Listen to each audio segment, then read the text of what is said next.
Ya pemirsa, harapannya adalah mudik tahun 2023 ini berjalan dengan lancar. Tapi kita tahu bahwa sebelum mudik banyak sekali yang memprediksikan bahwa mudik tahun ini diperkirakan akan lebih ramai dibandingkan tahun-tahun sebelumnya. Bahkan dikatakan bahwa mudik 2023 akan yang menjadi terbanyak sepanjang sejarah. Untuk itulah antisipasi itu sudah sangat perlu. Harapannya mudik tahun ini bisa aman dan juga nyaman.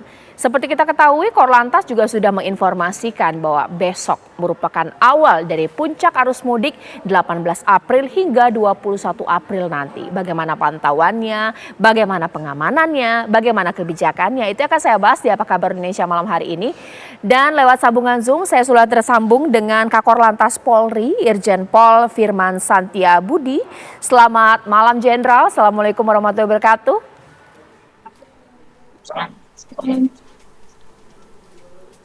Ya, saya akan menunggu sambungan saya dengan Kakor Lantas. Saya juga sudah melihat di sini Mas Ilham Malik yang merupakan pengamat transportasi kita dari Masyarakat Transportasi Indonesia atau MTI. Selamat malam Mas Ilham. Selamat malam, Mbak. Ya, saya mungkin ke Mas Ilham terlebih dahulu. Sebenarnya kan himbauan untuk mudik lebih awal ini kan sudah dilakukan. Tapi besok ini sudah mulai masuk ini ya, puncak mudik tahun 2023, 18 hingga 21. Sekiranya kalau pantauan dari Mas Ilham besok akan mulai ramai atau mungkin orang-orang masih akan tunggu dulu nih mungkin 19, 20 atau 21. Bagaimana Mas Ilham? Baik, terima kasih. Bisa jadi seperti itu, Mbak. Karena memang kan selama beberapa hari ini, sebenarnya kita berharap ada volume lalu lintas yang cukup tinggi kan di jalan tol dan juga di penyeberangan. Dengan begitu menandakan bahwa ada distribusi dari volume kendaraan dalam puncak perjalanan mudiknya nanti. Dan kemudian nanti pada saat hari puncaknya, H-2 ataupun H-1 itu dia tidak akan sebesar seperti apa yang diprediksikan. Dan pemerintah saya kira sudah memberikan himbauan kepada masyarakat kita untuk banyak yang melakukan mudik jauh-jauh hari. Tetapi ternyata kan volumenya cukup landai dan ini terus terang agak cukup mengkhawatirkan kita karena jalan tol kita selama beberapa hari ini masih aman-aman saja, begitu juga dengan penyeberangan. Dan tentu ketika nanti hari puncaknya itu nanti H-3 atau H-2 ini nanti bisa terjadi volume yang sangat tinggi yang melakukan perjalanan untuk mudiknya. Iya, terima kasih Mas Ilham, ditahan dulu. Sekarang saya akan bertanya kepada Kakor Lantas Polri, Pak Firman. Bagaimana ini Pak, pantauan bahkan juga antusiasme para pemudik, apakah memang banyak yang mudik lebih awal? Karena memang kan himbauannya, kalau bisa mudik awal boleh lakukan, ataukah jangan-jangan tetap nanti akan ramai 18 hingga 21 Pak? Tapi saya tidak bisa dengar suara Mas Ilham tadi. Memang kemarin pada saat weekend kami terus memantau karena walaupun operasi dimulai tanggal 18 untuk operasi ketupat, anggota yang sudah berada di lapangan itu sebetulnya sudah ada 1 minggu sebelumnya. Kapolri sudah memerintahkan melalui kegiatan yang ditingkatkan untuk mengantisipasi minat atau mungkin mereka yang mengikuti himbauan dari pemerintah untuk bisa berangkat lebih awal. Jadi antusiasme ini memang bisa dilihat di beberapa moda transportasi yang kita bisa sama-sama saksikan dan teman-teman media juga memberitakan tentang ini. Namun sampai kemarin kami monitor melalui siaran radio yang ada pada kesatuan-kesatuan kami masih bergabung dengan weekend gitu ya. Jadi kita tidak bisa menghitung secara real. Namun mungkin secara sosiologis kasat matanya begitu masih bisa dilihat ketika mereka yang membawa barang dengan angkutan tertentu di atas kap mesin mereka juga memang sudah mulai tampak.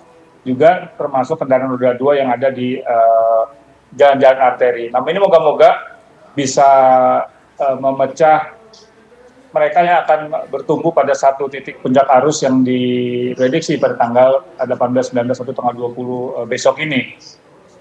Tentunya angka real kami harus mengkomunikasikan lewat traffic counting yang ada di Jasa Marga. Ya, mungkin saya mau tanya dulu ke Mas Ilham. Mas Ilham, kalau tidak salah Mas Ilham ini sudah sampai ke kampung halaman ya. Bolehlah berbagi cerita Mas Ilham. Mudik awal itu gimana? Memang lancar jalannya atau mungkin ya sama aja lah, seperti apa? Ya, bahkan cenderung agak sepi sebenarnya ketika kita melakukan penyeberangan ke Sumatera, itu di Pelabuhan Merak dan juga di Pelabuhan Bakauheni, itu sangat sepi. Jadi saya belum pernah melihat sepinya seperti itu ya, dan ini menandakan mungkin masyarakat kita banyak yang bisa saja masyarakat memang sudah melakukan perjalanan jauh-jauh hari, atau mereka menunda perjalanan dan mereka akan melakukan perjalanan pada H-4, 5, hari H-5, 4, 3, 2, dan 1 ini. Dan terus terang saja, sebenarnya sepinya kondisi volume lalu lintas ya di beberapa tempat, baik itu di jalan tol maupun yang di penyeberangan, memberikan apa namanya sinyal kekhawatiran yang cukup berat juga ya, besar bagi kita karena memang kita khawatir ada penumpukan pada H-3 dan 2 di masa mudik seperti ini. Padahal seharusnya kan volume itu merata, dengan begitu nanti ada kelandaian di dalam distribusi perjalanannya. Jadi kalau misalnya sekarang ini sepi, jadi cukup rendah volumenya, lalu kemudian nanti akan sampai ke puncak tertentu, ini yang menimbulkan permasalahan di lalu lintas kita. Terutama di jalan tol ya. Kalau di penyeberangan, saya kira kita sudah mendapatkan informasi dari PT SDP bahwa sebenarnya pemesanan tiket penyeberangan itu sudah dilakukan jauh-jauh hari oleh masyarakat dan memang sudah banyak sekali pembelian untuk yang H-4, 3, dan 2. Jadi sudah bisa diprediksi ya kapan akan ada penyeberangan puncak di Selat Sunda kita. Tetapi yang di jalan tol dan juga di jalan arteri ini yang menjadi persoalan karena kita tahu bahwa masyarakat kita pasti akan banyak yang menggunakan jalan tol dan dari jauh-jauh hari juga pengelola jalan tol sudah memberikan diskon sehingga kemudian akan membuat banyak masyarakat kita menggunakan jalan tol. Dan saya berharap sebenarnya pihak kepolisian bersama dengan Kementerian Perhubungan itu bisa memastikan ada distribusi perjalanan sebagian yang menggunakan jalan arteri ya Pantura dan juga Pansela, kemudian ada juga yang menggunakan jalan tol. Karena kalau misalnya sekarang ini kalau kita belajar dari apa yang terjadi di beberapa waktu yang lalu, termasuk tahun lalu, mayoritas perjalanan itu banyak menggunakan jalan tol, sehingga kemudian akhirnya terjadi bottleneck di pintu keluar di beberapa titik. Nah ini yang nanti kita berharap ada rekayasa yang dibuat oleh kepolisian supaya tidak memberikan ruang terlalu besar kepada pengendara untuk bebas masuk ke jalan tol. Karena terus terang saja bagi pengelola jalan tol ini bagus karena ini semakin banyak yang masuk ke jalan tol makin besar juga yang mengetap dan membayar ya. Tetapi akhirnya menimbulkan bottleneck di titik tertentu. Nah, kita perlu mengatur supaya volume lalu lintas tidak begitu banyak yang masuk ke jalan tol, tapi terdistribusi dengan merata. Dan ini tentu sangat dipengaruhi oleh data traffic counting yang dibuat oleh kepolisian juga Kementerian Perhubungan di setiap segmen-segmen jalan yang ada di jalan raya maupun yang ada di jalan tol untuk menentukan kapan kita mendistribusikan mereka ke jalan tol dan juga kapan kita menghalangi mereka masuk ke jalan tol. Ya. Dan itu yang harus dilakukan oleh pihak kepolisian saya kira. Baik, nah sekarang saya ke Pak Firman. Pak Firman sebenarnya himbauan dari Korlantas ini untuk masyarakat mudik awal ini memang ada artinya. Karena per besok ini ya Pak ya kalau tidak salah, kebijakan untuk mengurai kemacetan khususnya jalan tol ini sudah dilakukan baik mengenai kontraflow atau juga one way, ini seperti apa Pak? Ya, terima kasih. Jadi hanya ada sedikit berbeda yang ini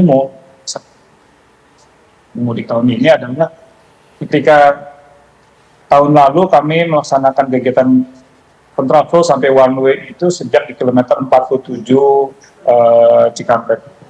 Tapi tahun ini alhamdulillah Bapak Menteri PUPR dengan jajaran sudah menambah satu lajur di jalan tol dari turunan MBZ kilometer 50 di Cikampek itu. Jadi kondisi existing adalah 4 di 2, jadi 4 timur dan 4 ke arah barat. Dengan demikian kami berharap tidak harus melaksanakan sampai dengan kontraflow di jalur B yang menuju arah Jakarta. Ini artinya juga keuntungan buat Cipularang yang tahun lalu sempat tersendat karena ada one way dari kilometer 47 bisa tetap bergerak menuju arah Jakarta. Namun karena Cipali masih lajurnya itu tetap 22, kami akan mengupayakan untuk mengoptimalkan jalan Cipali dengan one way mulai dari kilometer 72. Kenapa kami harus mengambil lakukan ini? Dengan harapan masyarakat masih tetap bugar selama masih di jalan tol. Karena faktor kelelahan inilah yang umumnya terjadi, masyarakat makin lama di jalan, itu yang dapat berdampak kepada banyak hal, seperti kelelahan, dan ngantuk, akhirnya faktor kecelakaan itu tidak bisa dihindari lagi. Nah ini beberapa yang kita akan laksanakan pada tahun ini bukan berarti kami memprioritaskan tentang jalan tol, tapi animo masyarakat. Mereka masih tetap berpikiran bahwa menggunakan jalan tol ini akan jauh lebih cepat sampai di tujuan daripada menggunakan jalur arteri. Kita juga sudah menawarkan kepada himbauan-himbauan kepada masyarakat yang bahkan ketika mencari rest area, silakan keluar dari jalan tol dulu, ada jajanan-jajanan lokal yang bisa dinikmati, kemudian bisa masuk lagi dan lain sebagainya. Ini juga sama, mengurangi kepadatan yang ada di jalan tol. Dan demikian, Ya, semua bisa dengan baik, dan hambatan-hambatan samping juga tetap kita komunikasikan terus dengan kawan-kawan yang ada di jajaran di jalur dari non-tol. ya, ditahan dulu Pak Firman, nanti Mas Ilham akan memberikan komentar ya, bagaimana nih sekiranya jurus dari Korlantas untuk mengurai kemacetan jalur tol, mulai dari one way hingga kontraflow, ini bagaimana ini, akan berhasil atau tidak? Sesaat lagi di Apa Kabar Indonesia Malam. Ya pemirsa, selain one way atau juga kontraflow, kebijakan yang mulai diberlakukan untuk esok mengurai kemacetan di jalan tol tentunya bahkan juga jalanan arteri adalah kebijakan ganjil genap pemirsa. Sekarang sebelum saya bertanya kepada narasumber saya, kita simak dulu ini, saya punya informasi untuk Anda sebagai pengingat kembali bahwa besok nanti akan diberlakukan kebijakan ganjil genap khususnya di jalur tol. Ya pemirsa, khususnya ini berlaku di kilometer 47 Karawang Barat hingga kilometer 414 pemirsa gerbang tol Kalikangkung. Bahkan di Selasa ini berlaku pada pukul 14 hingga 24.00, sementara Rabu dari 8.00 hingga 24.00. Sementara itu untuk hari Kamis pemirsa, tepatnya di 8 pagi hingga 24.00 dan pemirsa di hari Jumat ini juga sudah berlaku hingga 8 pagi hingga 24.00. Jadi ada 3 kebijakan ya, Anda harus ingat sudah berlaku per esok, yakni adalah ganjil genap, kontraflow, bahkan juga sistem one way pemirsa. Sementara untuk arus balik juga ada kebijakan ganjil genap. Itu yang akan saya tanyakan kepada Mas Ilham. Mas Ilham, dari Korlantas Polri ini kan sudah menyiapkan berbagai macam jurus lah istilahnya untuk mengurai kemacetan khususnya jalan tol. Ada kontraflow, ada ganjil genap, bahkan juga ada one way. Gimana nih Mas Ilham? Kira-kira efektif nggak ya? Kalau kita lihat tahun lalu kelihatannya ya untuk yang ganjil genap yang tidak efektif ya. Tetapi kalau yang kontraflow sama one way itu cukup efektif untuk mempercepat perjalanan kendaraan. Tetapi kita perlu ingat juga bahwa di satu sisi di tol road kita itu lancar, tetapi akhirnya di jalan arteri itu tidak lancar. Jadi akhirnya kita memang harus perlu mengkalkulasi apa kira-kira langkah yang paling efektif ya untuk mencegah terjadinya persoalan traffic, karena traffic kita itu bukan hanya yang di jalan tol tetapi juga banyak yang di jalan arterinya, terutama yang di panturannya. Nah, mungkin perlu ada satu tambahan lagi yang mungkin bisa dilakukan oleh kepolisian, yaitu dengan membuat beberapa buffer zone untuk menampung kendaraan supaya mereka tidak mengalir secara bersamaan. Jadi ada yang disebut dengan delay system seperti yang tahun lalu dikembangkan di teman-teman kepolisian di Sumatera ya.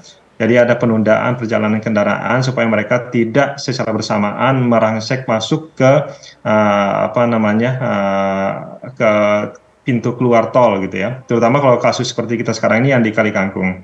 Jadi gimana caranya, perlu ada standar yang dibuat oleh pihak kepolisian kalau antrian kendaraan yang akan masuk ke Kalikangkung itu sudah mencapai, anggaplah misalnya 8 kilo atau 10 kilometer, maka arus kendaraan lainnya itu harus ditahan untuk ditunda terlebih dahulu, dipaksa untuk beristirahat supaya mereka tidak melakukan perjalanan yang membuat bottleneck itu semakin parah di pintu keluarnya. Kemudian perlu juga mengoptimalisasikan rest area sebagaimana memang sudah direncanakan sebelumnya untuk meningkatkan optimalisasi ya dari fungsi rest area kita sebagai tempat beristirahat bagi pengendara, termasuk juga untuk menunda perjalanan mereka.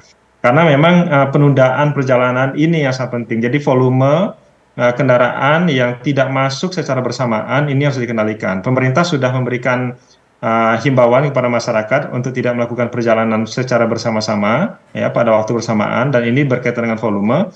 Dan ketika volume itu pun bergerak bersama, maka dia jangan menimbulkan bottleneck di pintu-pintu keluar jalan tol. Karena itu perlu ada penampungan sementara bagi Ya. volume kendaraan di beberapa tempat supaya bisa memperlancar arus di beberapa titik gitu, Mbak. Baik, sekarang saya minta tanggapannya Pak Kakor Lantas bahwa ini kayaknya problemnya masih sama ya.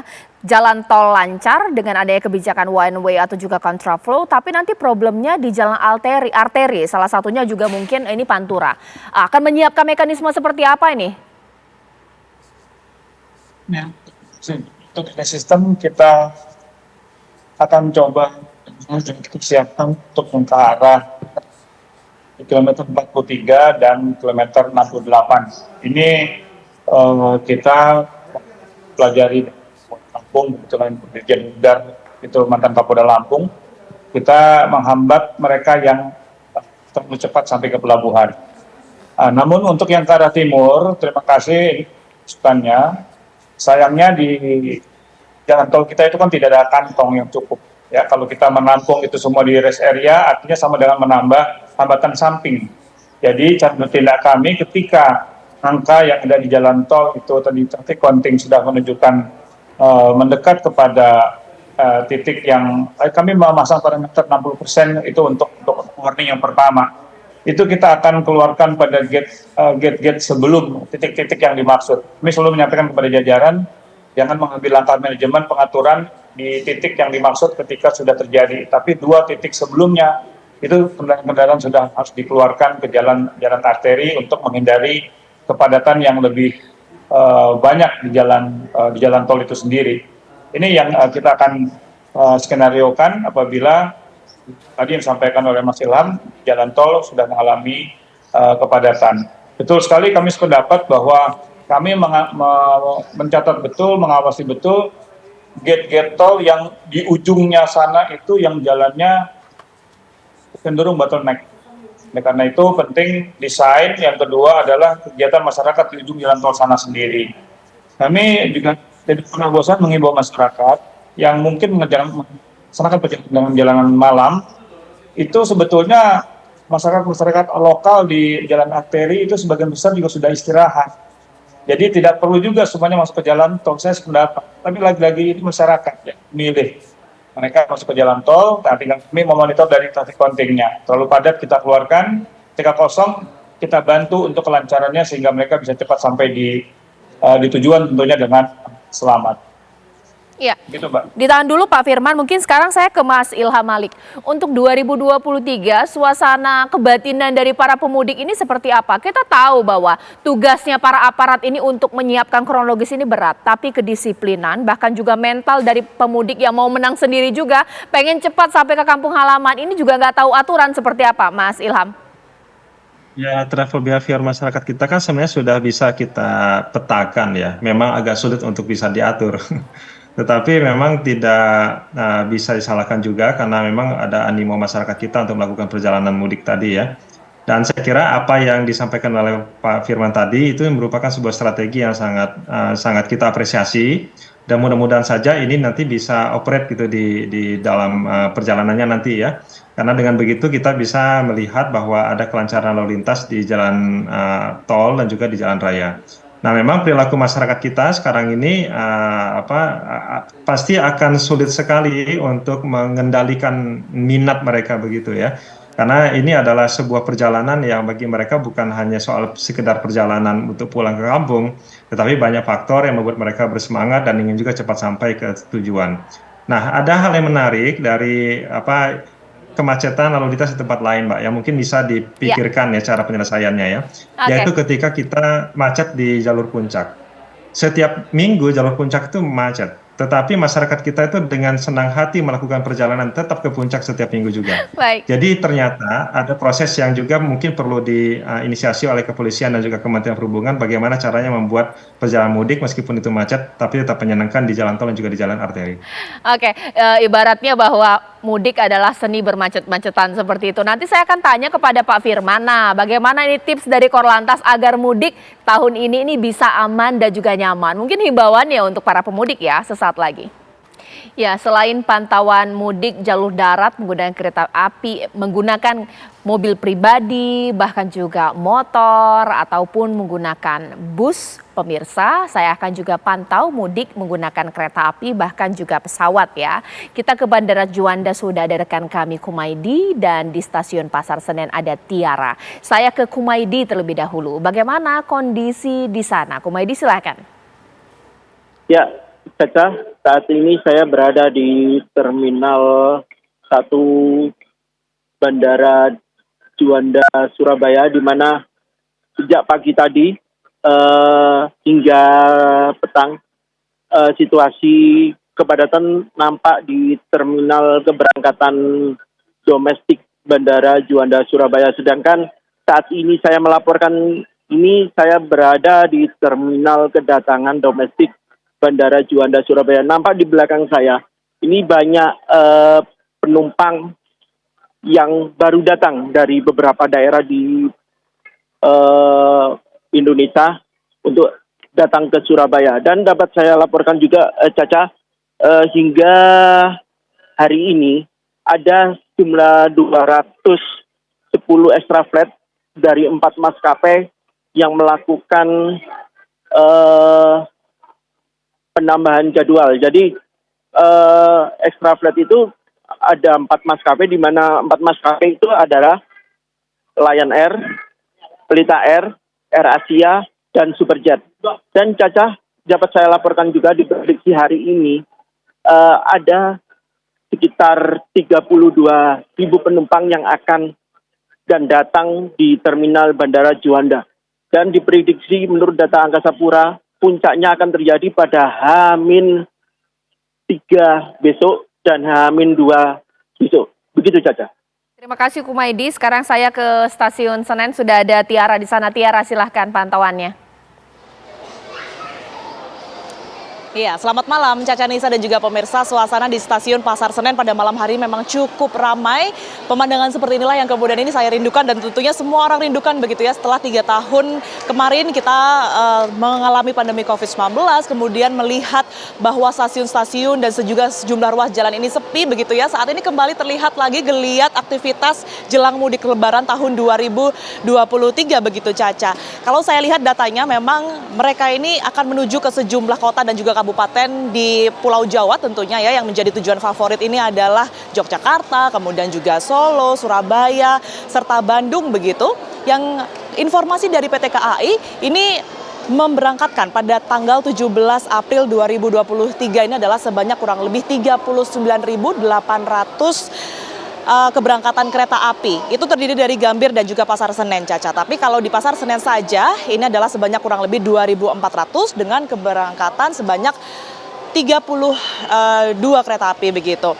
Nah, bisa Anda saksikan juga Caca Desa dan juga pemirsa, tidak hanya kemudian sejumlah fasilitas ya yang terus diperbaiki, kemudian juga dipenuhi. Tadi juga terdapat kunjungan langsung begitu dari Direktur Utama PT KAI Didit Hardianto dan kemudian juga dari Komisaris PT KAI Said Akil yang menyebutkan seluruh sarana dan prasarana ini juga telah dipersiapkan. Kemudian juga kebersihan secara teknis juga sudah dilengkapi begitu, sehingga diharapkan semua yang sudah dipersiapkan dengan baik ini dapat membantu kenyamanan dari mereka yang melakukan mudik lebaran tahun 2023. Itu juga saya saksikan Caca dan juga pemirsa langsung dari Stasiun Pasar Senen. Tidak hanya ada playground begitu untuk mereka yang membawa anak-anak sambil menunggu keberangkatan kereta api, tetapi juga nampaknya ini ada layanan relawan porter gratis begitu yang juga bisa digunakan. Ini khususnya bagi para lansia ataupun juga ibu hamil yang akan berangkat mudik agar lebih dimudahkan begitu, sehingga porter gratis ini bisa ditemui pada saat masuk pengecekan, kemudian juga akan turun tangga menuju ke peron-peron yang memang sudah ditentukan sesuai dengan tiket mereka masing-masing.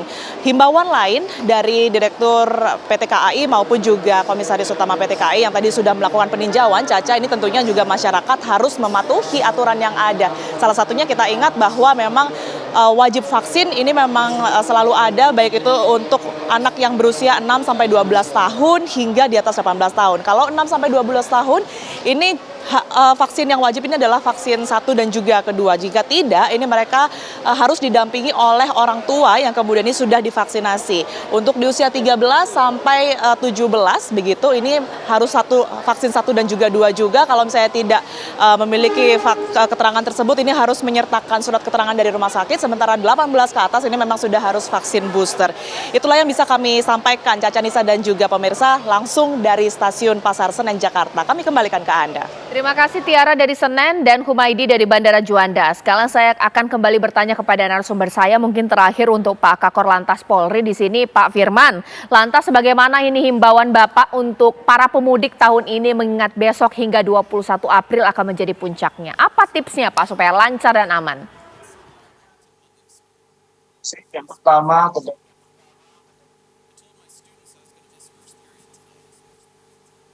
persiapan mental fisik ini dengan baik, yang akan perjalanan jauh, moga-moga bisa ada supir cadangan yang bisa dibawa, kemudian mobil dipastikan sudah diservis dengan baik, sehingga tidak ada kendala pada saat dalam perjalanan nanti. Kami mengingatkan juga untuk membawa makanan yang cukup di dalam kendaraan, untuk antisipasi penuhnya rest area yang mungkin Anda ada kesulitan ketika akan mampir. Dan kemarin dari salah seorang pengamat kita juga mengingatkan apabila perlu mungkin mohon maaf bisa membawa untuk sekedar bisa buang air kecil darurat tanda kutip ketika tidak ada tempat lagi untuk bisa antri. Yang penting kami mengingatkan jangan berhenti di jalan atau di pinggir jalan yang mengganggu atau mengabaikan keselamatan Anda dan keluarga. Untuk yang akan menggunakan jalan tol, pastikan kartu tol Anda penuh sehingga tidak ada hambatan pada saat memasuki gerbang tol. Kemudian nikmati liburan Anda dengan baik, sabar selama dalam perjalanan, dan tentunya jangan lupa terus berdoa. Kami tidak menganjurkan untuk mereka yang menggunakan roda 2. Kami menyadari bahwa roda 2 ini mungkin faktor kelelahan dan cuaca juga sangat mempengaruhi setiap pengemudi. Terlebih, saya tidak pernah menganjurkan untuk mereka membawa anak kecil di roda 2. Silakan digunakan oleh orang dewasa saja dengan tidak membawa barang yang berlebih. Istirahatlah apabila Anda lelah, jangan dipaksakan, sehingga keselamatan bisa kita raih, kecelakaan tidak mengakibatkan fatalitas yang tinggi, kita bisa mudik dengan senang, aman, dan berkesan. Hati-hati terhadap kejahatan yang mungkin mengincar Anda yang ada di jalan. Oleh karena itu berhati-hatilah dan tetap saling mengingatkan di dalam satu rombongan. Kalau boleh kesempatan ini saya mengingatkan kepada teman-teman yang menggunakan roda 4, di kursi belakang itu sudah disiapkan seat belt-nya. Silakan digunakan mulai hari ini. Terima kasih. Baik, terima kasih Pak Kakor Lantas. Mungkin terakhir saya minta kepada Mas Ilham bagaimana, apakah ada tips-tips tambahan? Karena sebenarnya yang sederhana-sederhana ini justru malah membuat perjalanan kita tidak lancar, bahkan berdampak kepada masyarakat yang juga mudik juga seperti apa? Ya, kita berharap masyarakat kita tentu memperhatikan betul apa yang disampaikan oleh pemerintah. Apa yang disampaikan oleh petugas di lapangan itu juga diikuti supaya terjadi kelancaran lalu lintas seperti yang diharapkan oleh kita semua. Yang kedua, tentu masyarakat perlu menjadikan perjalanan mudik ini sebagai perjalanan yang menyenangkan. Karena itu mereka harus banyak mendapatkan informasi terkait dengan kondisi lalu lintas sehingga masyarakat kita bisa memilih apakah mereka menggunakan jalan tol ataukah mereka menggunakan jalan arteri. Karena memang sekarang ini isu yang cukup mengkhawatirkan kita adalah yang di jalan tol ya. Karena di jalan tol ini begitu banyak perjalanan yang mengarah ke timur dan ini akan menimbulkan bottleneck di bagian barat maupun di bagian tengah Jawa. Nah karena itu kita berharap masyarakat menjadikan perjalanan ini sebagai perjalanan yang menyenangkan dan mereka wajib untuk mendapatkan informasi dari pemerintah dan aparat terkait dengan kondisi apa yang terjadi di lapangan sehingga mereka punya opsi untuk memilih kapan mereka berangkat, kapan mereka berhenti dan mereka menggunakan jalur yang mana. Dan ini menjadi sebuah pengalaman yang akan membuat masyarakat kita semakin peka dan menyenangkan begitu, Mbak. Baik, terima kasih Mas Ilham Malik, terima kasih Irjen Pol Firman Satya Budi. Ini mudah-mudahan masyarakat bisa mencatat tips-tips tadi agar mudik tahun 2023 ini lancar, aman pemirsa. Lancar jaya lah sampai ke kampung halaman meskipun kita beramai-ramai karena ini puncak arus mudik akan terjadi besok hingga 21 April. Terima kasih Bapak-Bapak.